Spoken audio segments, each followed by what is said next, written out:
Hello chers amis, j'espère que vous allez bien par la grâce de Dieu, vous et vos familles. Nous sommes toujours dans la suite de notre nouveau coaching biblique sur le thème Garde le feu.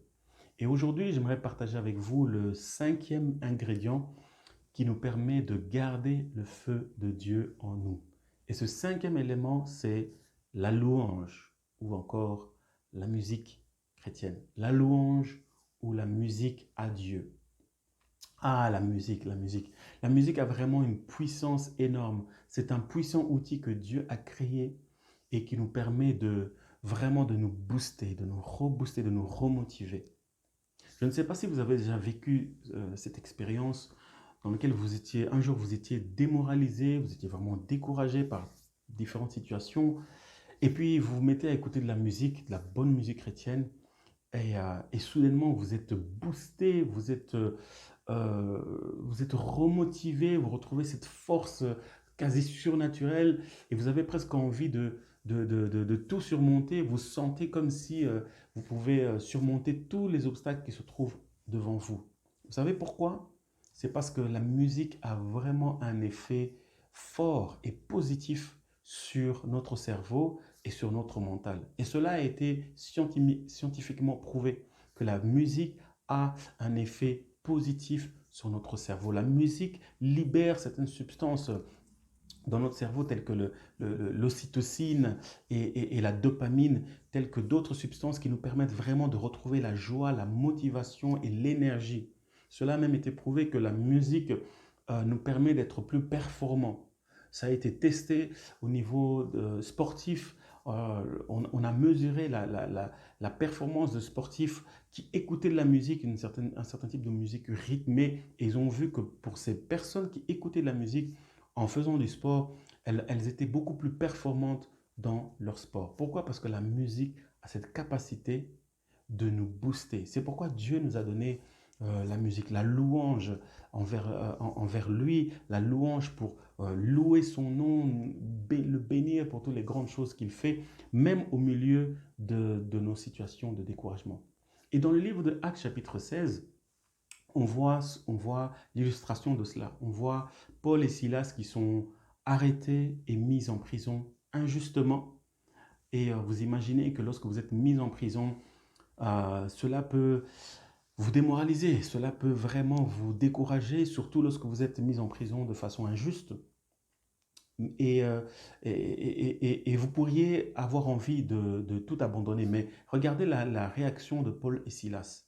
La Bible dit au verset 25 qu'au milieu de la nuit, ils se sont mis à chanter des louanges à Dieu. Ils se sont mis à chanter des louanges à Dieu. Waouh! Je me pose la question, comment ils savaient ça? Comment avaient-ils appris ce secret de chanter des louanges à Dieu? Je pense que Paul et Silas connaissaient les Écritures. Ils avaient certainement lu ce que Job dit, que Dieu, pendant la nuit, inspire des chants d'allégresse.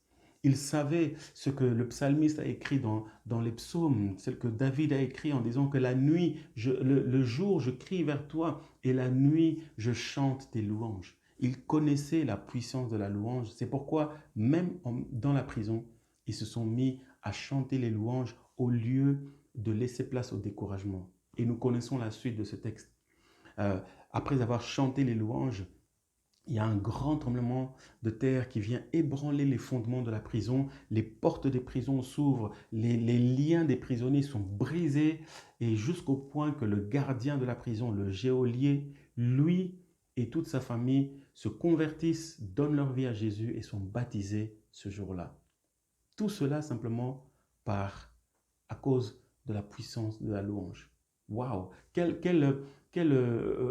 Comment dire, quel changement des situations. Ils passent d'un moment où ils sont presque découragés parce on les met en prison à un moment de réjouissance, de joie en voyant la transformation que Dieu amène. Tout cela parce qu'ils ont pris un temps dans la louange. Donc la question que je te pose, c'est: as-tu des moments de louange personnelle où tu mets la musique chrétienne, tu loues Dieu, tu chantes à Dieu lorsque tu sens que ton feu est en train de s'éteindre? Est-ce que tu as des temps où tu écoutes de la musique chrétienne? Est-ce que tu prends du temps pour louer Dieu au travers de la musique? Si tu ne l'as jamais fait, je t'encourage vraiment à commencer à le faire à partir d'aujourd'hui. Et pourquoi ne pas, dans tes moments de prière personnelle, dans tes moments d'études bibliques, pourquoi ne pas mettre de la musique pendant ces moments-là pour aussi te focaliser sur la grandeur de Dieu? Pourquoi ne pas prendre du temps pour louer Dieu par la musique?